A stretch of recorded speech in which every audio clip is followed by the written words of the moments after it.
Hey guys, welcome back to the Computer Design Classes. Myself Jyoti Durga. How are you all? I hope you're right. So guys, today I'm going to teach you for the class 10 student. जो IT के student है उनके लिए ये DBMS Database Management System जो Unit 3 है उसके ऊपर मैं वीडियो बना रही हूँ. आप मेरी लास्ट वीडियो में देख चुके हो. मैंने DBMS के बारे में बेसिक बताया है.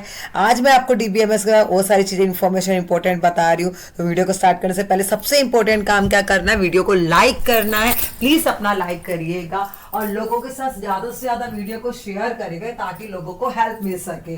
और चैनल को सब्सक्राइब करना तो बिल्कुल मत भूलिएगा. कोई भी डाउट है या आपकी कोई सजेशन है तो आप कमेंट सेक्शन में दे सकते हैं. तो हियर वी गो. तो आज हम लोग क्या पढ़ने जा रहे हैं, data school.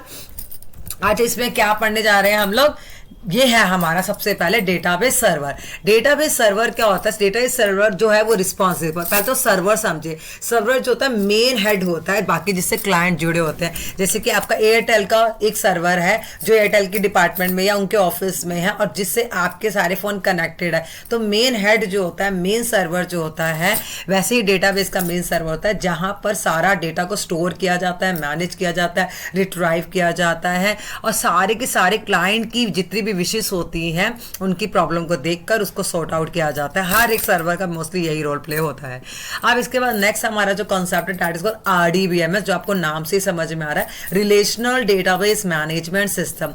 This type of data जो स्ट्रक्चर जो है वो हमारे को अलाउ करता है कि हम टेबल के बीच में या डेटा के बीच में रिलेशन क्रिएट कर सके. जब बहुत सारी टेबल्स हमारे बीच में हमारे पास है, तो जैसे लाइक स्टूडेंट की टेबल है और मार्क्स की टेबल है, तो उन दोनों टेबल को ज्वाइन करके हम आरडीबीएमएस मतलब रिलेशन क्रिएट कर सके. ये प्रैक्टिकली आपको मैं बताऊंगी कैसे हम रिलेशनशिप क्रिएट करते हैं और कितने तरह की रिलेशनशिप होती है. ठीक है, वो मैं आपको आगे कंटिन्यू बताऊंगी. Okay fine. जो भी रिलेशनशिप हम क्रिएट करते हैं वो यूनिक आईडी से करते हैं. अब यूनिक आईडी क्या होता है, प्राइमरी की क्या होता है, वो मैं आप आगे समझाऊंगी. तो वीडियो को कंटिन्यू देखते जाओ आगे सारे, इससे आपको सारे सारे बेसिक कॉन्सेप्ट आपके लिए क्लियर हो जाएंगे और आपके बोर्ड के एग्जाम में बहुत हेल्प मिलेगी. तो आगे हम बात कर रहे हैं हमारे डेटाबेस ऑब्जेक्ट की. अगर आप बुक में देखें तो बुक में database object table query form report लिखा हो, वो भी सही है, वो भी आपको पता होना चाहिए. और यहाँ पर डेटाबेस, अगर आप लोग सीबीएसई की साइट्स पे जाके कुछ भी देखते हैं, वहाँ पर आपको डेटाबेस ऑब्जेक्ट दिया गया टेबल. टेबल क्या होती है, combination of rose and column होता है जहाँ पर हम डेटा की सारी इंफॉर्मेशन को डालते हैं. टेबल में फील्ड्स क्या होती है, रिकॉर्ड क्या होती है, वो भी आपको पता चलेगा. क्योंकि अगर आपको इसके बाद प्रैक्टिकल समझ में जब आप करवाऊंगी तो उससे प्रैक्टिकल नॉलेज से वो सारा कॉन्सेप्ट डीपली क्लियर होगा. कॉलम जो होते हैं, कॉलम आपको पता है, कॉलम को हम फील्ड्स भी बोलते हैं और एट्रीब्यूट बोलते हैं. क्या बोलते हैं, फील्ड्स भी और एट्रीब्यूट. ये बात ध्यान रखिएगा क्योंकि ये इंटरव्यू में क्वेश्चन पूछा जाता है. डेटा इज अरेंज वर्टिकली, जो डेटा हमारा वर्टिकली अरेंज होता है उसे हम लोग कॉलम कहते हैं. और हर row, each row of the table has one column. ठीक है, इसमें क्या होती है, हमारी डेटा वैल्यू डलती है. ऐसे रो को आर से रो, आर से रिकॉर्ड बोलते हैं, टपल्स भी बोलते हैं हम लोग इसको. और जो भी हमारे सिंगल डेटा आइटम को रिप्रेजेंट करता है उसे हम रोज बोलते हैं. अगर कॉलम वर्टिकल है तो रो हमारी हॉरिजॉन्टल होती है. चलो आगे चलते हैं.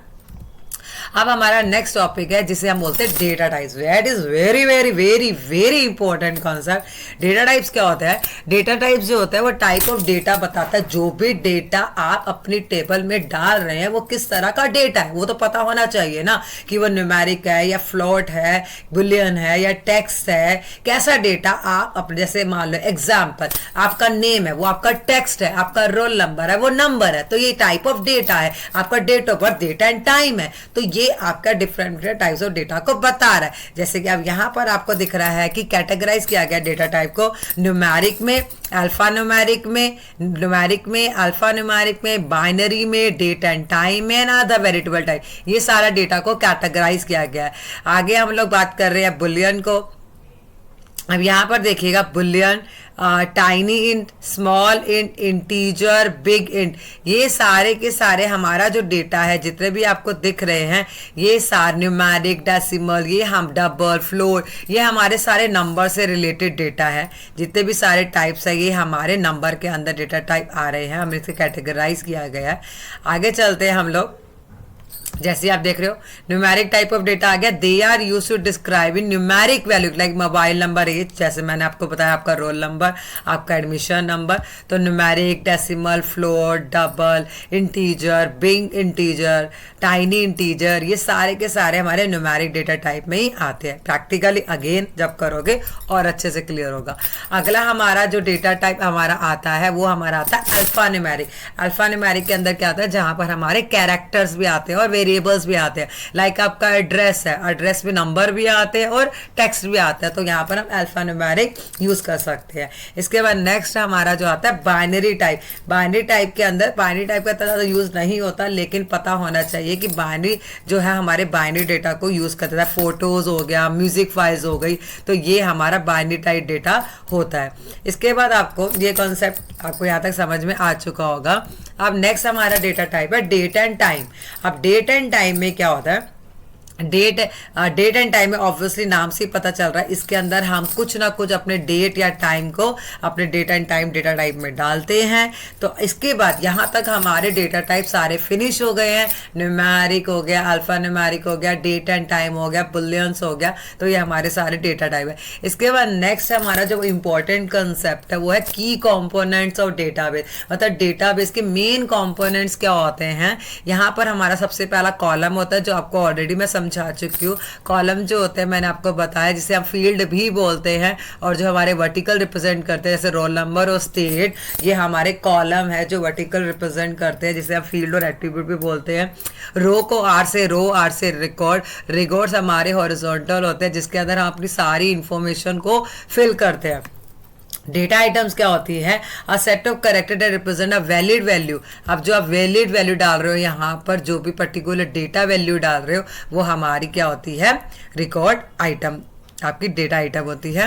आई होप आपको इतना समझ में आ चुका होगा। कोई भी डाउट है कमेंट सेक्शन में पूछेगा, अपने कमेंट दीजिएगा, वीडियो को पूरा देखिएगा, लाइक करेगा, लोगों के साथ शेयर करेगा, अपना ध्यान रखिएगा। Bye bye, have a wonderful day ahead, take care.